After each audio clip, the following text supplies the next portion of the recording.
Hi எல்லோரும் எப்படி இருக்கீங்க? நம்ம இன்றைக்கி நம்ம வீட்டில் உள்ள சிம்பிளான பொருட்களை வச்சு ஒரு ஈஸியான புட்டிங் பண்ண போகிறோம். செய்கிறது ரொம்ப ரொம்ப சிம்பிள் தான். வெக்கேஷனில் இருக்க இந்த குழந்தைங்களுக்கு செஞ்சு கொடுத்து பாருங்கள், கண்டிப்பாக உங்களை பாராட்டாமல் இருக்க மாட்டாங்க.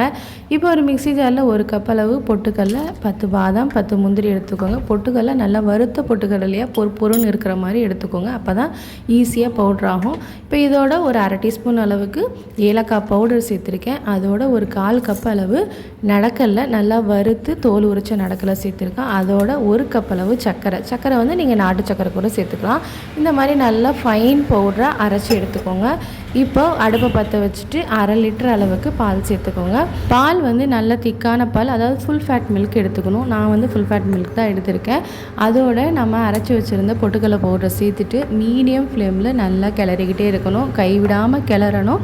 கிளறதை விட்டுட்டிங்கன்னா அடியில் பிடிக்க ஆரம்பிச்சிடும். இப்போது நான் வந்து எக்ஸ்ட்ரா குழந்தைங்களுக்கு வெண்ணிலா ஃப்ளேவர்னால் ரொம்ப பிடிக்கும், அதனால் ஒரு 1/4 டீஸ்பூன் அளவுக்கு வெண்ணிலா எசன்ஸ் சேர்த்துருக்கேன். உங்களுக்கு வேணும்னா சேர்த்துக்கலாம், இல்லாட்டி ஸ்கிப் பண்ணிக்கலாம்.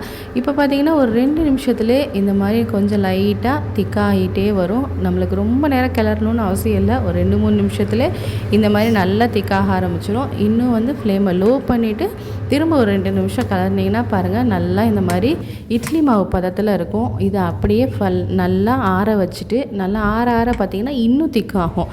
ஆற வச்சுட்டு நம்ம ஏதாவது கிளறும் போது ஒரு சின்ன சின்ன கட்டிகள் இருக்கும், அதை வந்து நல்லா ஸ்மூத் பண்ணுறதுக்காக நல்லா மிக்ஸி ஜாரில் இந்த மாதிரி அரைச்சி எடுத்துக்குவோம்.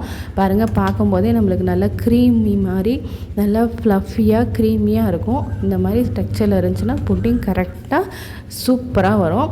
இப்போ ஒரு பவுல் எடுத்துக்கலாம். பவுலில் நீங்கள் எண்ணெயோ எதுவுமே தடவணும்னு அவசியம் இல்லை. உங்களுக்கு சப்போஸ் ஒட்டுங்கிற மாதிரி சந்தேகம் இருந்ததுன்னா கொஞ்சம் நெய்யோ எண்ணெயோ தடவிட்டு இந்த மாதிரி பவுலில் நல்லா ஈவனாக ஸ்ப்ரெட் பண்ணி விடுங்க. இப்போ மேலே எக்ஸ்ட்ரா ஃப்ளேவருக்காக நான் பாதாமும் முந்திரியும் கட் பண்ணி சேர்த்துருக்கேன். இதெல்லாம் ஆப்ஷனல் தான். உங்களுக்கு பாதாம் முந்திரி வந்து உங்களுக்கு பிடிக்கும்னா சேர்த்துக்கோங்க, இல்லாட்டி நீங்கள் வெறும் நடக்கலை கூட சேர்த்துக்கலாம்.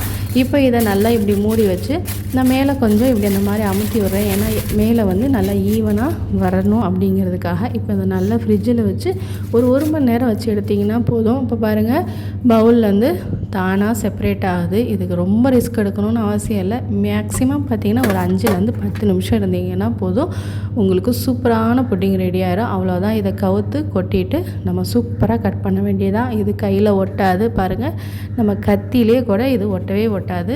சூப்பர் டேஸ்ட்டாக இருக்கும். ரொம்ப சிம்பிளானது. நம்ம வீட்டில் குழந்தைங்களுக்கு உடனே செஞ்சு கொடுக்கறதுக்கு ஒரு டெசர்ட் தேவை அப்படின்னா கண்டிப்பாக நீங்கள் இதை ட்ரை பண்ணலாம். இல்லை ஒரு கெஸ்ட்டு வந்துட்டாங்க, உடனே ஏதாவது இனிப்பு செய்யணும் அப்படிங்கும்போது நீங்கள் இதை ட்ரை பண்ணலாம். நீங்கள் இதில் நாட்டு சக்கரை போட்டுக்கலாம், இல்லை கருப்பட்டி போட்டுக்கலாம். உங்களுக்கு எந்த ஃப்ளேவர் பிடிக்குமோ, எந்த சக்கரை பிடிக்குமோ அதை போட்டு நீங்கள் ட்ரை பண்ணி பாருங்கள். இன்னொரு இன்ட்ரெஸ்டிங்கான வீடியோவில் உங்கள் எல்லாரையும் சந்திக்கிறேன். அது வரையும் டேக் கேர், பாய்.